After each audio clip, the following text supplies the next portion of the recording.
Quero deixar claro de início que Plagueis não odeia os midichlorians como um ser vivo. Ele odeia a contagem de midichlorians, medir os midichlorians e usar isso como base para saber o poder de uma pessoa. Plagueis considerava isso algo completamente inútil, apesar de ser o método favorito dos Jedi encontrarem os seus aprendizes. Eu sei que isso pode não fazer muito sentido, o próprio Palpatine tinha dificuldade em entender isso, mas o livro Plagueis de James Lucene, ele diz o seguinte pra gente: os Jedi rotineiramente realizavam exames de sangue para verificar os midichlorians de possíveis estudantes, mas Plagueis havia passado além da necessidade de tais medições grosseiras. Ele não só podia sentir a força em outro, mas ele também podia perceber os midichlorians que individualizaram seres poderosos. Essa habilidade do lado sombrio que permitiu gerações de Sith de localizar e iniciar os seus recrutas. Então aqui claramente o livro diz pra gente que tem algo que vai muito além de midichlorians. A gente sabe que sim, realmente os midichlorians são conectados com a força, eles são os intermediários da força dentro do sangue da pessoa, é eles que comunicam à força o que a pessoa quer fazer. E altas taxas de midichlorians, a gente sabe que existe ali uma conexão entre altas taxas de midichlorians e um alto acesso à força.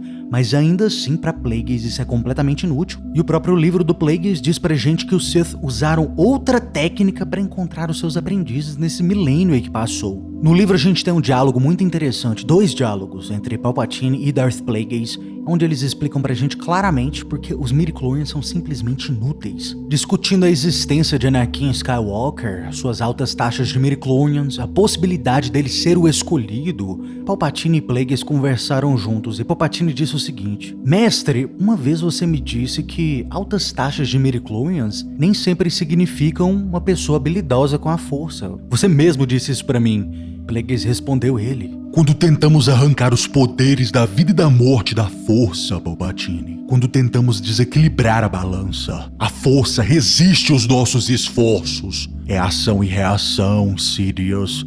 É algo semelhante às leis da termodinâmica. Eu fui audacioso e a força me testou da maneira que Tenebras tentava me testar. Midichlorians, Palpatine, não são facilmente persuadidos a executar os desejos de um recém-iniciado nos mistérios da força. A força, ela precisa ser conquistada, principalmente nos trabalhos que envolvem o lado sombrio.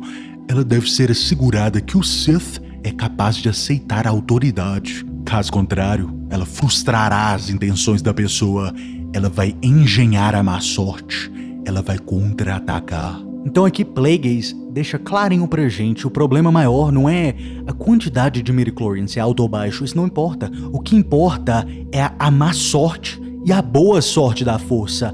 A própria força engenha o destino. Então quando a gente tem situações estranhas, como por exemplo o duelo de Anakin e Obi-Wan lá em Mustafar, né? A gente sabe que Anakin tem taxas de midichlorians muito maiores que a de Obi-Wan Kenobi, mas ainda assim Anakin perde vergonhosamente e Obi-Wan Kenobi tem sucesso. Naquela situação, é esse mesmo caso da força. A força engenhou a boa sorte de Obi-Wan Kenobi e simplesmente engenhou a má sorte de Anakin Skywalker. Superficialmente parece uma desculpa barata, né, pra uma pessoa ganhar da outra, mas ainda assim, esse é o fato da situação. A força, ela engenha o destino, ela cria o destino, ela guia a pessoa, ela engenha a boa sorte, e ela engenha a má sorte. Essa era a preocupação de Darth Plagueis. Ele não temia simplesmente os midichlorians de Anakin Skywalker, ele temia o destino, a boa sorte que a força estava engenhando para Anakin. Mas deixa aí nos comentários, o que você acha do Darth Plagueis? Você acha ele um cara sábio? E se você gostou do vídeo, curta e se inscreva. Caso contrário... Você está no conselho, mas não o consagramos mestre Jedi.